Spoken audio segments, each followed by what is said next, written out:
नमस्कार दोस्तों, stock market studies में फिर से एक बार आपको बहुत-बहुत स्वागत है। तो आज मैं फिर से आपके सामने कुछ इंपॉर्टेंस कंपनी का अपडेट शेयर करने वाला हूँ। तो वीडियो को पूरा लास्ट तक देखिएगा और अभी तक अपने चैनल को सब्सक्राइब नहीं किया तो जरूर कर लीजिएगा। कंटिन्यूअसली इन्फॉर्मेशन और अपडेट्स पाने के लिए चैनल के ऊपर बने रहिएगा। तो चलो देख लेते हैं कौन सा कंपनी है इस वीडियो के अंदर। फर्स्ट जो कंपनी है जिसके बारे में चर्चा करूं उसका नाम आप देखेंगे, उसका नाम है राजेश एक्सपोर्ट। देखिए राजेश एक्सपोर्ट आप सभी जानते हैं, इस कंपनी एक ऐसी कंपनी है जिसका देखा जाए तो फिलहाल के लिए जो सिचुएशन है वो बहुत खराब है, क्योंकि कंपनी लगातार लगातार गिरते चले जा रहे हैं और आज कंपनी 52 वीक लो के आसपास कंपनी ट्रेड कर रहा है। तो उस बेसिस में देखा है तो कंपनी में एक करेक्शन मोमेंटम देखने को मिले और इसके पीछे रीजन भी है, क्योंकि आप सभी जानते हैं राजेश एक्सपोर्ट इंडिया के नहीं वर्ल्ड के 30% मार्केट शेयर अकेला लेकर रखे हैं और वो भी गोल्ड माइनिंग के ऊपर। तो गोल्ड माइनिंग में 30% मार्केट शेयर लेकर एक ऐसे कंपनी आगे बढ़ रहा है और जिसका ग्रोथ होने का चांसेस ज्यादा होना चाहिए था। अभी ज्यादा क्यों नहीं हुआ? क्योंकि इस कंपनी का मेजर जो कस्टमर है वो यूएस में, यूके में, जर्मनी में, यूरोप में, इस तरीके से जगह पे कस्टमर है। तो जो जगह पे इसका कस्टमर है उस जगह पे आज देखा है तो इकोनॉमिकली बहुत ज्यादा क्राइसिस देखने को मिला है। तो इकोनॉमिकली उतना ज्यादा ग्रोथ नहीं है जितना इंडिया में ग्रोथ हो रहा है। एक डेटा रिपोर्ट में आपको बता दूं कि ऑल ओवर ग्लोबल मार्केट जैसे यूएस हो गया, यूके हो गया, वो सारे कंट्रीज का जो मार्केट है वो 1% के आसपास ग्रोथ हो रहा है, जहाँ पे इंडिया में ग्रोथ और परसेंटेज 10 गुना ज्यादा है। तो सोचिए कहाँ से कहाँ तक इंडिया का जर्नी होने का चांसेस है और बाकी जो कंट्रीज है उसमें लगातार लगातार जो ग्रोथ ऑफ पोटेंशियल है वो कम होता जा रहा है। तो कहने का मतलब है कि जो राजेश एक्सपोर्ट है इसका डिमांड कम होने के पीछे यही मेनली वजह है कि टोटली ग्लोबली मार्केट में इसका प्रेजेंस है और ग्लोबली मार्केट में जहां जहां पे इसका प्रेजेंस है, जहां जहां पे इसका कस्टमर है, उस बेसिस में कंपनी के ऊपर एक करेक्शन मोमेंटम देखने को मिले। अभी इस कंपनी के ऊपर मैं टेक्निकली चार्ट पैटर्न सबसे पहले आपको दिखाऊंगा। देखिए मैंने कुछ लेवल्स आपको मेंशन करके दिया था और मैंने आपको ये बताया था कि उस लेवल तक जाने का चांसेस हायर है। जब यहाँ पे इस रेंज को ब्रेक डाउन किए, जब यहाँ पे ब्रेक डाउन किया उसके बाद रिट्रेसमेंट करके ब्रेक डाउन किया और यहाँ पे होल्ड किया, तो जब इस रेंज को होल्ड किया तब भी मैंने को बताया था कि एक बड़ा करेक्शन दिखेगा और नेक्स्ट जो लेवल है 444 रुपीज तक आएगा। आप मेरा पुराना सब्सक्राइबर है तो आपको पता है, जब यहाँ पे होल्ड किया था तब भी मैंने वीडियो बनाकर शेयर किया और मैंने आपको ये भी मेंशन किया जो लोग यहाँ पे बाई करके रखे हैं तो उसके लिए थोड़ा सा रिक्सी जोन बन सकते हैं। तो देखिए मेरा भी इस कंपनी के ऊपर बाइंग है, क्योंकि मैंने एक रेंज के हिसाब से ट्रेड लिया था। यहाँ पे एक रेंज के हिसाब से मैंने ट्रेड लिया और इस जगह पे मेरा एंट्री है। तो कोई बात नहीं, मैं होल्डिंग जरूर करूंगा क्योंकि कंपनी का परफॉर्मेंस उतना बेकार नहीं हुआ। और उसके बाद देखिए धीरे धीरे करके और भी एक बार इस लेवल को रिटेस्ट किया, फिर से करेक्शन हुआ।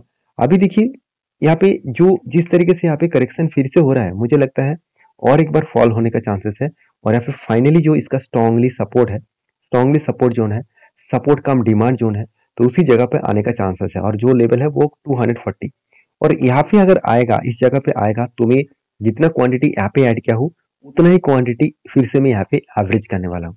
तो मैं खुद के एवरेज कहाँ पे करूंगा मैं आपको बता रहा हूँ, मैं आपको आपको एवरेज करने के लिए नहीं बता रहा हूँ, क्योंकि आप आपके हिसाब से ट्रेड लीजिए।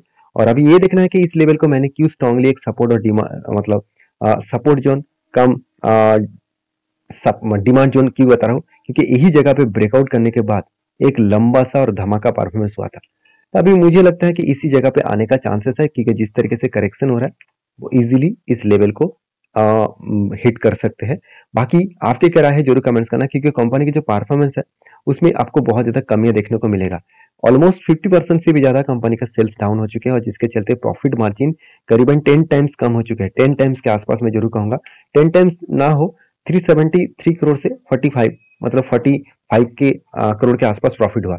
तो बहुत कम प्रॉफिट होने के कारण कंपनी के ऊपर एक तो मैसिव करेक्शन दिखेगा ही, और साथ ही साथ मैं पहले ही बोल चुका हूँ इसका पीछे जो रीजन है करेक्शन होने का।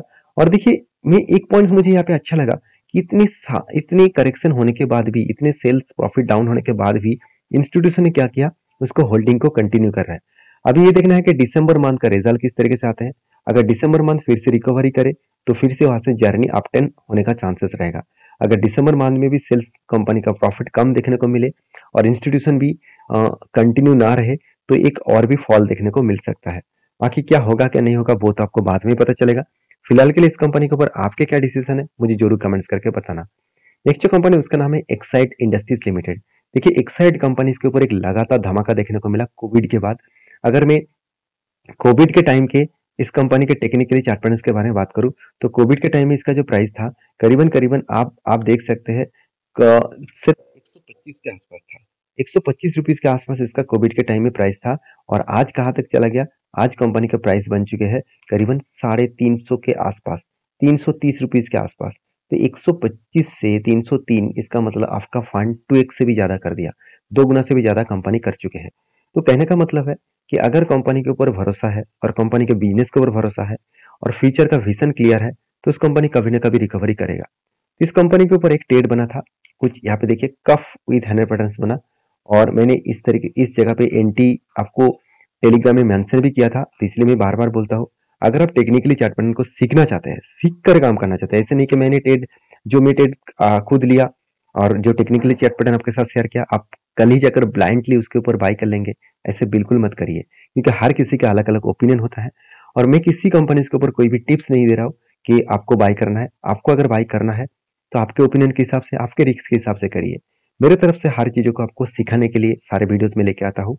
मेरे तरफ से कोई भी बाय एंड सेल का रिकमेंडेशन नहीं है क्योंकि मैं कोई सेबी रजिस्टर्ड पर्सन नहीं हूँ।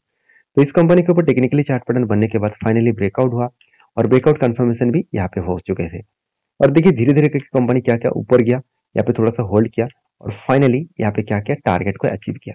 और टारगेट जब अचीव हुआ तो कितना बड़ा टारगेट आप देख सकते हैं, करीबन 40% के आसपास टारगेट बना। और देखिए ये जो एंटी बना था ये एंटी कब से बना था, 2021 से। तो एटलीस्ट 3 साल के यहाँ पे रेंज बना था, तो यहाँ पे टारगेट भी 3 साल तक होना चाहिए था, बिल्कुल नहीं। जब इतने बड़ा रेंज के बाद जब भी कोई ब्रेकआउट होता है तो वो बहुत तेजी से वो टारगेट को अचीव करते हैं। वो तेजी मतलब कितने दिनों में टारगेट अचीव हुआ, आप देखेंगे इस टारगेट को तो ऑलमोस्ट टारगेट जो मिला 167 डेज। तो एटलीस्ट आप 5.5 मंथ आप बोल सकते हैं, 5.5 मंथ आप बोल सकते हैं। तो इस तरीके से कंपनी सिर्फ 5 मंथ्स में कंपनी 40% के आसपास रिटर्न दिया। तो यहाँ पे रिटर्न मिलने का 2 बड़ा कारण था। पहली बात कंपनी की एक स्विंग लेवल हाई था, स्विंग एक स्ट्रांगली रेजिस्टेंस कम सप्लाई जोन था, वो लेवल को मैंने मार्किंग करके आपको दिया था कि उसी लेवल के नीचे यहाँ पे टारगेट बना है, तो इसका मतलब हायर पॉसिबिलिटी है वो टारगेट को अचीव करेगा।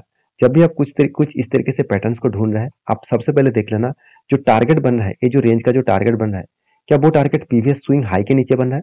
अगर प्रीवियस स्विंग हाई के नीचे बन रहा है तो इजीली वो टारगेट को अचीव करने के लिए वो कोशिश करेंगे और मेरे हिसाब से इजीली वो टारगेट को अचीव किया क्योंकि नीचे भी नहीं आया, वोलेटिलिटी भी नहीं दिखाया, धीरे धीरे करके वो अपट्रेंड में जाकर टारगेट को अचीव किया। बाकी आपके क्या रहा है इस कंपनी के ऊपर जरूर कमेंट्स करना। और हाँ, इसके ऊपर ट्रेड मैंने क्यों लिया वो भी तो देख लीजिए। कंपनी के ऊपर सबसे बड़ी बात है जो एक्साइड इंडस्ट्रीज लिमिटेड है, इसके ऊपर एक चीज मैं बता दूं, कंपनी का डेप्थ एकदम ना के बराबर है और कंपनी के ऊपर जो सेल्स का ग्रोथ है वो लगातार बढ़ता हुआ देखने को मिला था, इसलिए मैंने ट्रेड लिया। देखिए 4000 से घट के हो चुके थे 3300 करोड़, उसके बाद देखिए धीरे धीरे करके फिर से कंपनी ने क्या किया, खुद को सेल्स को बढ़ा दिया। सेल्स बढ़ाने के चलते है कंपनी का प्रॉफिट मार्जिन बढ़ा और कंपनी का नेट प्रॉफिट जो 257 करोड़ था उसके बाद 194 करोड़ बना, उसके बाद 141 करोड़ बना और अभी कितना है 270 करोड़। तो जब कंपनी का प्रॉफिट ग्रोथ हुआ तब भी मुझे ट्रेड मिला और तब मैंने ट्रेड लिया। और एज ए इन्वेस्टर भी देखिए धीरे धीरे करके खुद का होल्डिंग 10% से एफआईएस ने बढ़ाकर 12% कर दिया था और डीएस के पास 17% था, वो बढ़ के 19% कर दिया गया था। तो जब इंस्टीट्यूशन माल खरीदारी कर रहे थे तो कुछ ना कुछ बड़ा धमाका होगा, इस तरीके से डिसीजन मैंने इसीलिए लिया। क्योंकि आपको जब भी कुछ टेक्निकली चार्ट पैटर्न दिखे, कभी कोई भी ब्रेकआउट लेवल दिखे तो सबसे पहले ये सारी चीजों को जरूर याद रखिएगा। और हाँ, और एक चीज को जरूर ध्यान देना होगा कि सही में कंपनी के ऊपर बिजनेस को बड़ा करने के लिए खुद के बिजनेस के ऊपर इसका मैनेजमेंट टीम ने निवेश किया, कंपनी के ओनर ने निवेश किया, बिल्कुल किया। करीबन 525 करोड़ के आसपास पिछले बार निवेश किया था और इस बार 430 करोड़ के आसपास निवेश किया गया।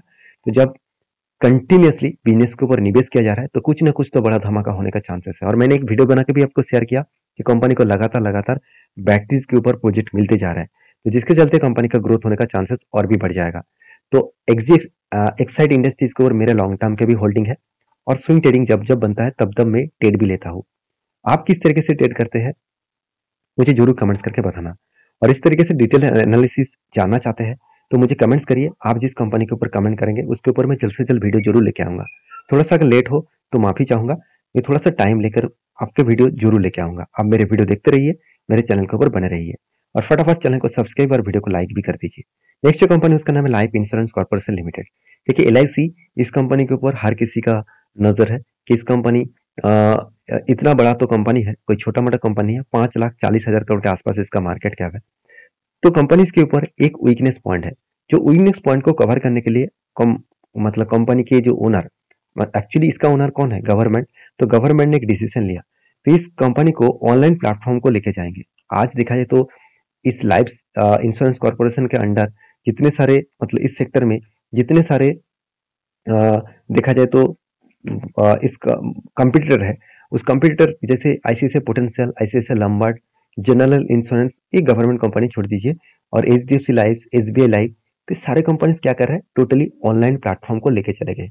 मतलब बिजनेस अभी कर रहे हैं टोटली ऑनलाइन प्लेटफॉर्म के माध्यम से। इसका एजेंट तो है ही, साथ ही साथ company totally online project continue कर रहा है, जिसके माध्यम से ज्यादा से ज्यादा कस्टमर वो मार्केट से उठा पा रहा है। और यही स्ट्रेटेजीज को अभी LIC करने वाले हैं। अभी वो गवर्नमेंट ने अनाउंसमेंट कर दिया कि 2024 में कंपनी ऑनलाइन प्लेटफॉर्म को लॉन्च करेंगे, और मुझे लगता है इसीलिए कंपनी का मार्जिन में भी इंप्रूव हुआ। अभी मार्जिन को ब्रेक के देखा जाए तो कंपनी 1% के इंप्रूवमेंट देखने को मिला, इसका मतलब मार्जिन में अच्छा खासा ग्रोथ देखने को मिल रहा है। तो इस बात को नजरअंदाज आपको नहीं करना चाहिए। और रही बात कंपनी के क्वार्टर रिजल्ट में, तो कंपनी के पिछले साल के सेल्स के आंकड़ा कुछ अच्छा खासा था, और अच्छा खासा सेल्स होने के बाद प्रॉफिट मार्जिन कम तो हुआ, मगर धीरे धीरे करके एक ही रेंज के हिसाब से देखने को मिला। अभी ये देखना है कि क्वार्टर 3 का रिजल्ट आने वाला है, तो वहां पे कंपनी किस तरीके से खुद को रिप्रेजेंट कराते हैं। तो एज ए इन्वेस्टर, प्रोमोटर के बाद बाकी किसी के पास होल्डिंग्स उतना नहीं है, क्योंकि प्रोमोटर के पास ही सबसे ज्यादा होल्डिंग्स है, 96% के आसपास। तो प्रोमोटर जब तक स्टेक को नहीं बेचेंगे तब तक बाकी लोग एंट्री नहीं ले पाएंगे। तो इस कंपनी के ऊपर आपके क्या राय है जरूर कमेंट्स करना। और लास्ट कुछ फ्यू डेज का डेटा दिखा दूं तो कंपनी के ऊपर एक एवरेज डिलीवरी का परसेंटेज देखने को मिला। तो एवरेज क्यों, क्योंकि कंपनी एक लंबा जर्नी कर चुके हैं। एक जो ट्रेड बना था कफ विथ 100 पैटर्न्स का, तो उसका फाइनल ब्रेकआउट हुआ, उसके बाद रिट्रेसमेंट भी किया इस सपोर्ट को, उसके बाद देखिए टारगेट को अचीव किया। जब टारगेट अचीव हुआ उसके बाद मैंने आपको ये भी शेयर किया कि यहाँ पे मुझे एक बड़ा सा कप तो दिखा, मगर यहाँ पे कुछ हैंडल नहीं दिखा। और कंपनी धीरे धीरे करके जिस तरीके से आगे जा रहा है और जिस तरीके से यहाँ पे रिट्रेसमेंट करके आगे बढ़ रहा है, तो मैंने आपको मेंशन किया यहाँ पे एक एंट्री लेवल बना है, जो टारगेट बनेगा इसका प्रीवियस और लाइफ टाइम हाई। इसका लाइफ टाइम हाई कहाँ पे है, 920 रुपीज के आसपास। तो मुझे लगता है इजी तरीके से यहाँ पे टारगेट को वो अचीव कर सकते हैं। बाकी आपकी क्या राय है इस कंपनी के ऊपर जरूर कमेंट्स करके बताना। नेक्स्ट जो कंपनी उसका नाम है नेस्ले इंडिया लिमिटेड, जो एक देखा जाए तो एक बेबी फूड इंडस्ट्रीज में लीडर कंपनी है। और इस कंपनी के ऊपर 1 के बदले 10 का स्प्लिट का अनाउंसमेंट हो चुके हैं। 5 तारीख को आपको 5th ऑफ जनवरी आपको स्प्लिट मिलेगा। तो जो लोग स्प्लिट के लिए इंतजार कर रहे थे, तो मेरे हिसाब से उसको स्प्लिट का डेट अनाउंसमेंट किया गया है, तो उससे पहले आपको कंपनी को शेयर खरीदारी करना होगा, तभी आपको स्प्लिट मिलेगा। तो ऑनेस्टली मैं कहूंगा, मैं इस कंपनी के पास अभी मेरा कोई भी शेयर नहीं है, कोई भी मैंने ट्रेड भी नहीं लिया, कोई भी होल्डिंग भी नहीं है। जब स्प्लिट होकर कंपनी का प्राइस 2500 के आसपास देखने को मिलेगा, तब मैं इस कंपनी के ऊपर कुछ डिसीजन जरूर लूंगा। बाकी आपके क्या राय है मुझे जरूर कमेंट्स करना। और इस वीडियो में कुछ अच्छा खासा डेटा देखने को मिले, कुछ एक्स्ट्रा सीखने को मिले, तो प्लीज एक लाइक करना। और इस वीडियो टोटली एजुकेशन पर्पस में था, मेरे तरफ से कोई भी बाय एंड सेल का रिकमेंडेशन नहीं है। किसी भी कंपनी के ऊपर काम करना है तो आपको सोच समझ कर काम करना पड़ेगा। तो मिलते हैं नेक्स्ट वीडियो में, तब तक के लिए धन्यवाद।